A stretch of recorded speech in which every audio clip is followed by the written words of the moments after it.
পরিস্থিতি পরিস্থিতি এমন একটা জিনিস যে সমস্ত মানুষকেই অনেক কিছু শিখিয়ে দেয়। পরিস্থিতি জীবনকে অনেকটা পাল্টে দেয়।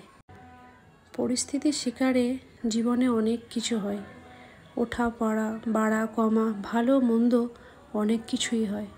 আবার পরিস্থিতির শিকারে কাছের মানুষও দূরে চলে যায়। Good morning, welcome back to my channel. আশা করি আপনারা সবাই খুব ভালো আছেন, আমিও খুব ভালো আছি। সকাল সকাল আবার একটা সুন্দর ব্লগ নিয়ে আমি আবার আপনাদের সামনে। সকালবেলায় এক কাপ চা হলে মনটা বেশ ফুরফুরে হয়ে যায়। সকালটা এক কাপ চা দিয়েই শুরু করলাম। আজ আমি এখন এসেছি দুর্গাপুর মেয়েকে স্কুলে নিয়ে। স্কুলে কিছু কাজ ছিল, সেগুলো দরকার ছিল। স্কুল থেকে কিছু কাজের কথা ডেকে পাঠানো হয়েছিল, তাই সেগুলো করেছিলাম। স্কুলে গিয়ে কথা বলে এখন বাড়ি চলে এসেছি। এখন আপাতত ব্রেকফাস্টটা সেরে নেব। সকালের টিফিন লুচি আর ঘুগনি।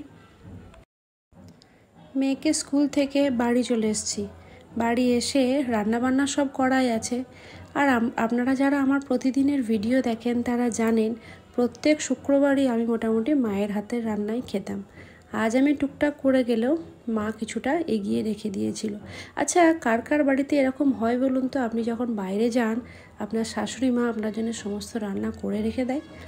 যাই হোক, এখন আমি রান্না করব হচ্ছে সয়াবিনটা ভিজিয়ে রেখেছিল মা। সয়াবিনটার পকোড়া করব।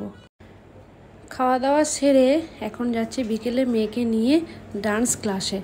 হঠাৎ করে ক্লাস টিচার বা ম্যাম ফোন করেছিল যে আজকে একটা প্র্যাকটিস হবে, ওদের কিছুদিন পর একটা প্রোগ্রাম আছে, তো সেই জন্য আমরা যাচ্ছি। আমরা এক জায়গায় দাঁড়িয়েছিলাম, তো দাঁড়িয়ে ওখানে ভিডিওটা করে নিয়েছিলাম। না, এটা ভাববেন না যে গাড়ি চালাতে চালাতে ভিডিওটা নিয়েছি, মোটেও না, দাঁড়িয়ে ভিডিওটা নিয়েছিলাম।